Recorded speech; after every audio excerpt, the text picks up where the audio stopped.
Hello everybody. Now before we start today's video, I'm sure you've all heard of the sad news that emerged 2 weeks ago. Alessandro Zanardi has passed away on the 2nd of May 2026. And seeing as we are competing as him trying to bring some Formula 1 glory to his name and also the late Team Lotus, I think it is important for me to say a couple of sentences before we start this video.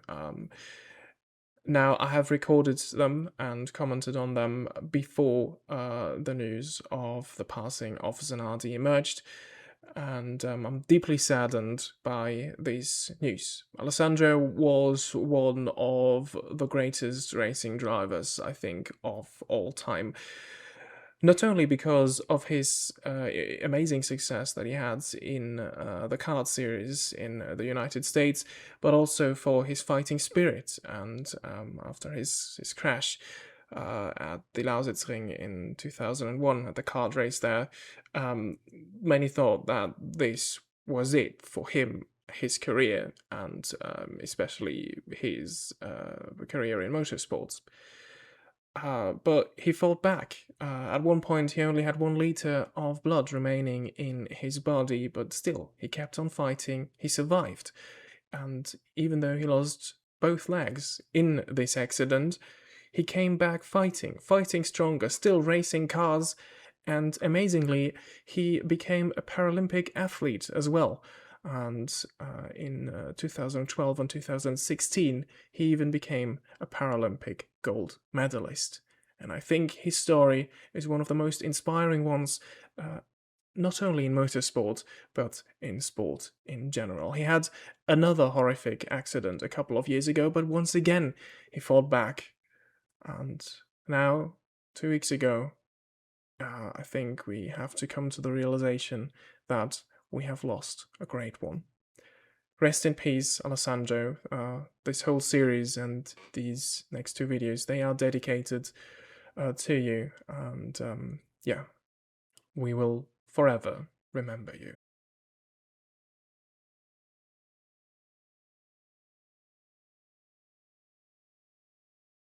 And we are back racing at a soaking wet Suzuka. Look at this!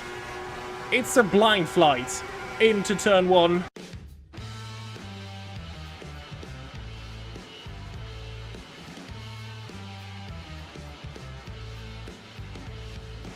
Welcome to what could be the championship deciding race in our 1994 Formula 1 season in Automobilista 2. We're here at the Suzuka Circuit in Japan, and as in real life, rain is hammering down at the present moment, so in the penultimate race of this season, we have our first wet race. In real life, this was the last race that was decided on aggregate time, as the race was red flagged, and back then the rule was that after a red flag you start anew and then add the time of the 2 parts together to decide the race winner. So you could see the checkered flag first, but still not win, which is kind of weird, and I'm very happy they changed that. Ultimately, it was Hill who won the race and also saw the checkered flag from Schumacher to close the gap down to 1 point ahead of the season finale. Nigel Mansell, who returned to Williams for a few races, just missed the podium, while our man Zanardi once more finished last on the road in P13, 2 laps down.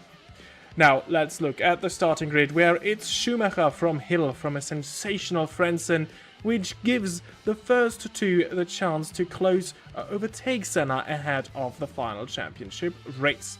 We find Zanardi on the grid in 17th, one of his better grid positions this season in Lotus' penultimate race ever. That is, the original, the real Team Lotus. And now, let's head trackside to go racing at Suzuka.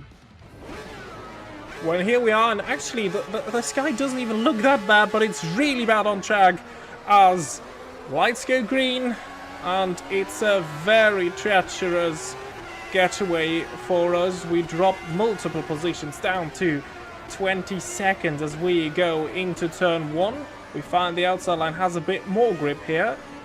Not so much spray, which surprises me. I was expecting much worse, but as I said, the rain is hammering down, so this could get worse. as we go racing.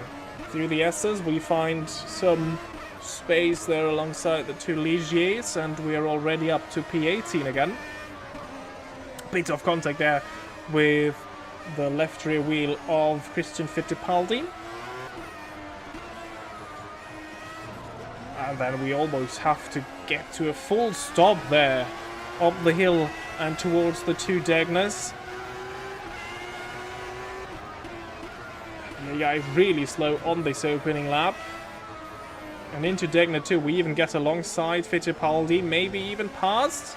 Yes, we managed to get past, and there is now Pierluigi Martini in the number 23 Minardi just ahead of us. Into the hairpin. We don't dare to get alongside, but Fittipaldi has a little look. But then the up and under gives us a better exit for the initial launch out of the corner at least. But now towards Spoon, let's finally get past that Minardi. We just don't get our car alongside. But still, I was expecting much worse conditions than they are right now. But the AI seems to be fighting with that a lot harder than we do, as we are already alongside Yuki Katayama in his home race for the Tyrrell Yamaha team. Towards 130R for the first time we go. This is certainly not flat out in the rain, as I miss the turn-in point, miss the apex run wide, and we lose 2 positions.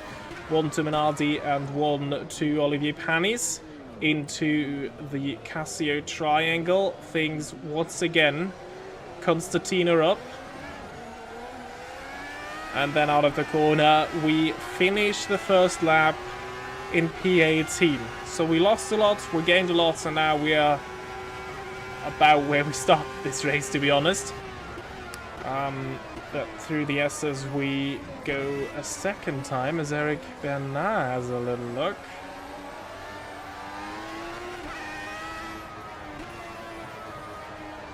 But we fend off his advances. And then it's 3 in one corner. The AI super slow. Spray's now getting much worse, and this is... wow.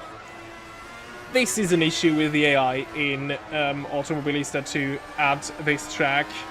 I would like to claim that I'm just such a great driver in the rain, but that is simply not true, as more than often you are able to tell for yourself on this channel. The AI is just incredibly slow in the S's. This is the case in the dry and wet weather seems to emphasize this. I even turned up the AI. I think I'm racing at 107 AI strength, as we have Häkkinen spinning out ahead of the hairpin, which gains us another position. But yeah, I have the AI turned up to 107. Usually in this season, I had them at around, well, 100 to 105. This is where I usually have them, so they're already turned up from where they're usually at. But still, this is like the AI on amateur on the Formula 1 games kind of stuff through the S's. And already we caught up to the back of Gerhard Berger in the Ferrari. But at least now spray is becoming a challenge, as the rain has made the conditions on track much worse. And this is now much closer to how they were in real life. As we slow down, spray decreases, we get very close to the rear wing of that Ferrari. But then out of the final corner again, not the greatest of exits.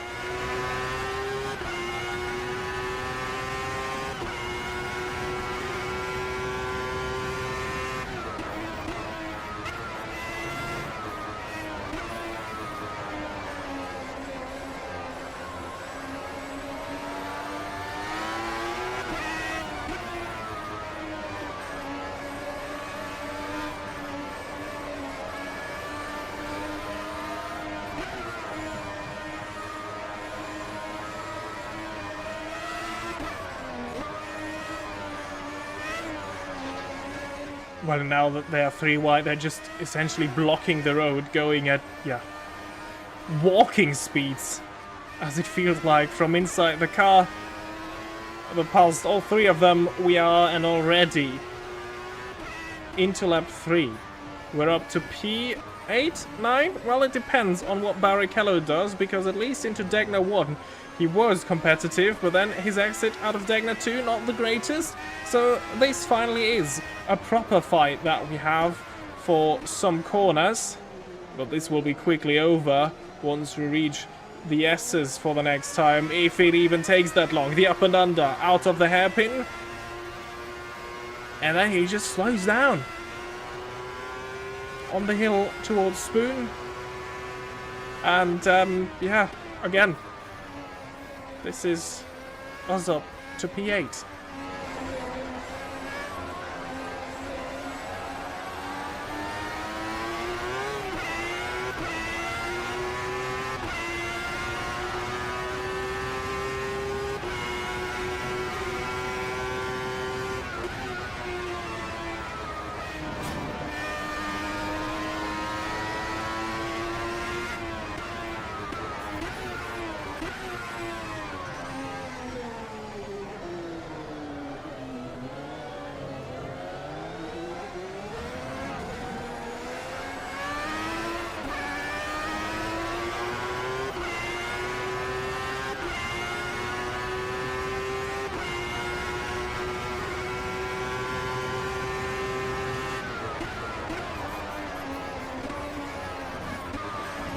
Whoa, and look at that!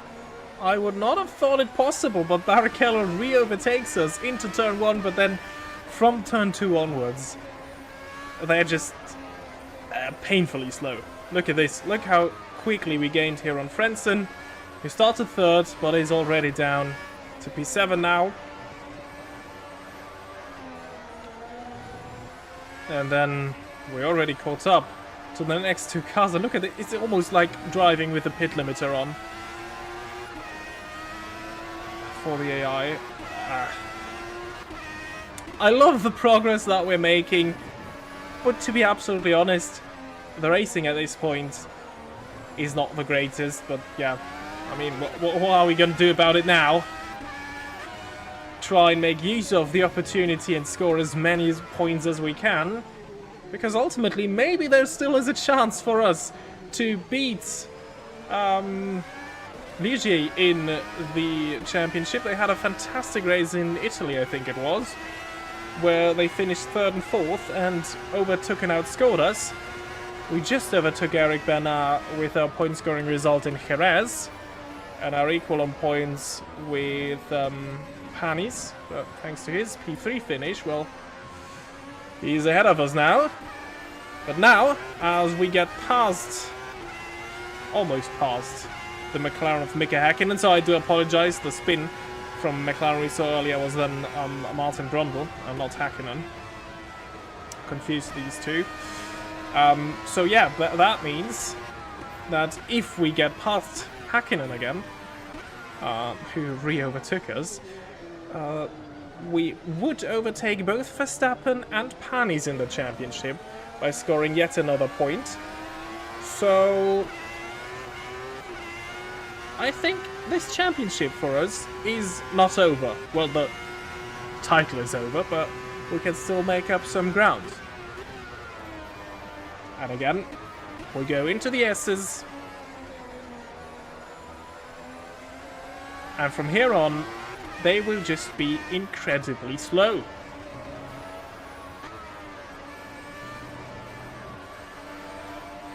Which means that, yeah, we take a wider line, try not to get held up behind them, which we just did. But then again, it's 2 for 1. Past Verstappen, we go up to P5 already. And this would be our highest finish this season. And look at that, the next car up the road, Jean Alesi, isn't too far away either. We can see the spray coming out of the back of that Ferrari. And well, what can I say? We jump ahead in time a bit, and look at what happened here. Alesi spun round as I accidentally put in my pit limiter there. So just ignore that little pop-up that you had on the lower part of your screen. That's that pit limiter off. Accidentally I pressed that button. But yeah, it's up to P4 for us. We didn't really saw that spin from the cockpit properly because of the spray and the fact that we were just coming around that corner. But here it is. Yeah, just very slowly on the power there, out of that corner, he just loses it. And this is a visual bug here. It shows dry tires for him, but actually he was on the wets, like everybody was. Just a bug in the replay. And then something else happened. Our teammate, Johnny Herbert, just stopped his car on the bridge. Engine failure, the reason. And that brought out the safety car. And that gave us another fantastic opportunity, because by now it was the end of lap 10. And that means if we fully refuel our car now, we will be able to make it to the end. Rain is not expected to stop. It is expected to get lighter halfway through this race. But I think we will be on the wet tires throughout. So we changed for a new set of wets, full tank of fuel. We drop a couple of positions, but also ahead of us, some people were not in. And we're still 6th. We're still in the points. And this opens up a tremendous opportunity. 2 laps later, we were restarting this race. Johnny Herbert back into the pits. Track is clear. And as we come out of the Casio Triangle, green flags are flying and we are back racing at a soaking wet Suzuka. Look at this. It's a blind flight into turn 1, which is a risky one because the AI tend to be quite quick there. We have the Ferrari of Alesi, who was also in the pits, getting past ourselves. Barrichello is now ahead of us. He didn't pit during the safety car, so he's on a different strategy. Same goes for Eric Bernard, who is even a lap down, and for Mika Häkkinen, who passed us again. But look at that. Through the S's, we're past him already, and we're back where we were ahead of our pit stops. And ahead of us, only Ayrton Senna pitted during the safety car. So if we consider pit stops, and if we don't lose too much time on the top 3 right now, we're running in P2 in this race. Let that sink in. P2 in a Lotus. Well, in a Lotus by 1994 standards. Towards the hairpin we go, and this is where I get a bit overexcited. Yeah, I run a bit wide towards the hairpin, get 2 wheels on the grass, and I spin, and this is very unfortunate now. Back into the gravel we have to go, let them all, not all of them by, but a lot of them by, and we're down to P10, and this is our great advantage also of the pit stop, a bit neglected. As it gets really treacherous there with the 2 Ligiers, who are both a lap down now and getting in our way. Don't know what happened to him, to be honest. To these 2, to be honest. Maybe they were in the pits as well and therefore dropped the lap down. Not too sure, but look at that. It's still a bit ridiculous. We already caught up with the others. We're already alongside Martin Brundle again. Oh, but this could be a proper fight. Look at that. Towards 130R.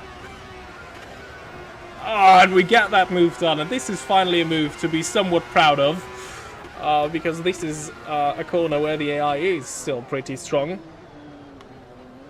Well, and then we are already back to the back of the point scoring positions. This is Barrichello again. We passed him, I think we'll have to pass him for the 3rd time today now.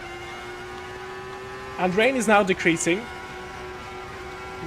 Sky is clearing up a bit, and not much new rain falling now, but again, pretty sure we will have a wet track to the end of this race.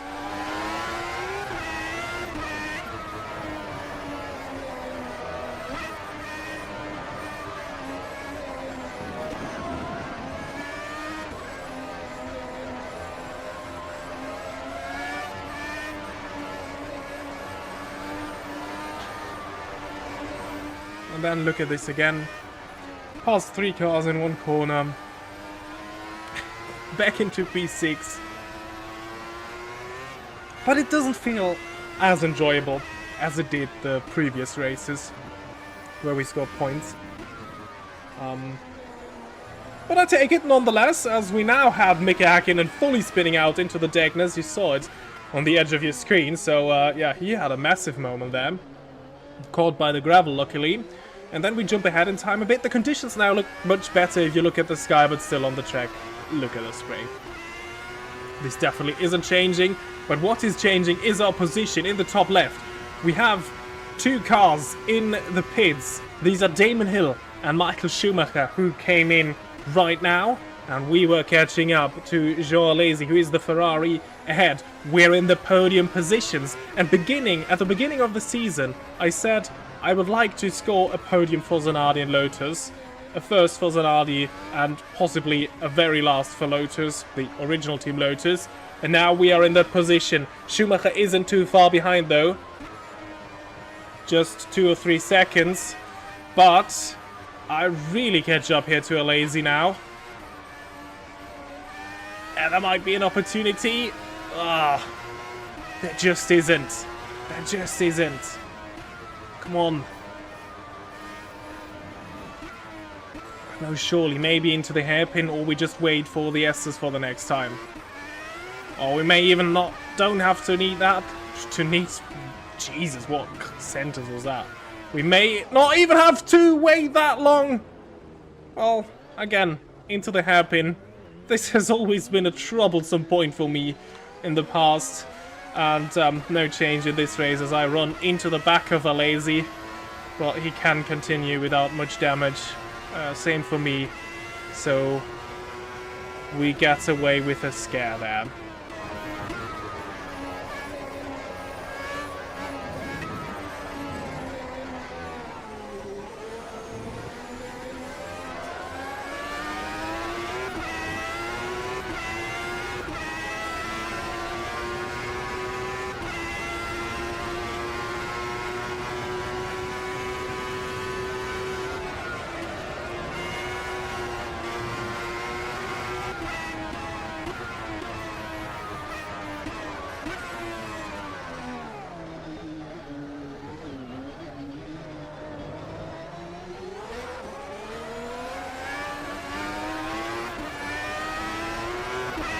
Well, and you catch me anxiously looking in my left and right hand mirrors, because sometimes you can see a flash of light blue, and this is Michael Schumacher. Now that I may have that opportunity, I want to finish on the podium. This is the goal right now, and it's not too many laps to go.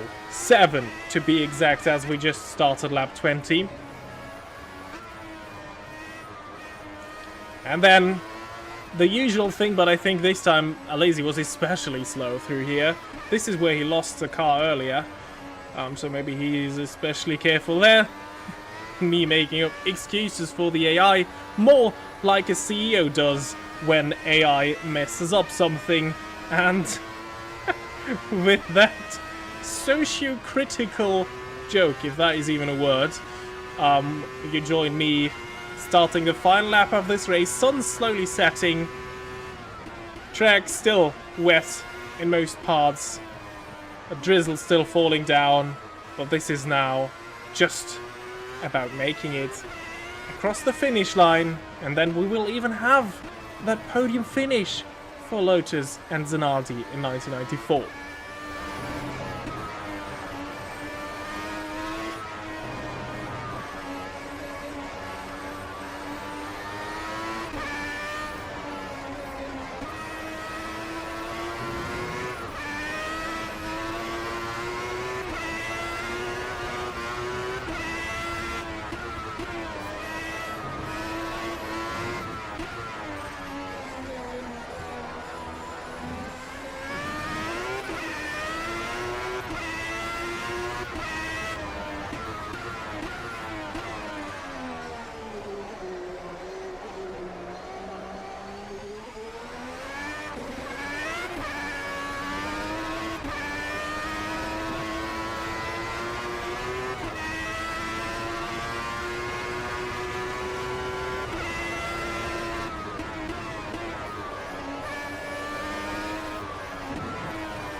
But I would say this is a quite scenic end to a race that has been weird in many aspects. With the sunset and the track still with that film of water over it. Looks beautiful, doesn't it? As we're now coming around the final corner, the Casio triangle. Just get this acceleration alright. And it's looking really good. We go across the line to finish P2 and put a Lotus on the podium once more. Here then are the point scorers of this race. Senna wins ahead of us, and we stayed 5 seconds ahead of Schumacher, who made it past Alesi, who was really slow in these final laps of the race. Hill only 5th, and Verstappen with his 2nd point scoring finish of the season. And this result is super crucial for the Drivers' Championship. Ayrton Senna extends his lead ahead of the final race of the season to 8 points over Schumacher. So this will be really difficult for Schumacher to overcome, and he needs Senna to have a terrible race in Australia. Damon Hill is now officially out of the championship running. He can't overcome that gap to Ayrton Senna with only 10 points on offer for a race win in Adelaide. Alesi repasses his teammate for P4 as Häkkinen still sits in 6th. We move up 2 positions and are now in 8th ahead of Verstappen and Olivier Panis. The rest of the Drivers' Championship remains as it is. But there is also a very interesting and very important change for us in the Constructors' Championship. Williams, well, they have definitely won it. Benetton, they have extended their gap over Ferrari. In theory, Ferrari could still overtake them, but this is going to take hell of a race for Ferrari and hell of a race for Benetton in a very different sense of that word. As Lotus, with that podium finish at the 6 points scored by us today, we're now up to 10 points, not even too far back from Lotus, from Jordan now, and definitely ahead of Ligier, who are in 7th, Sauber, the only other team that has scored a point so far. And that has been it with the Japanese Grand Prix 1994 in Automobilista 2, our first and only wet race this season. The next one will take place at Adelaide. The Australian Grand Prix will be our finale for this season. Subscribe to not miss that. Leave a like if you did enjoy this video, and I hope to see you all the next time. Until then, goodbye.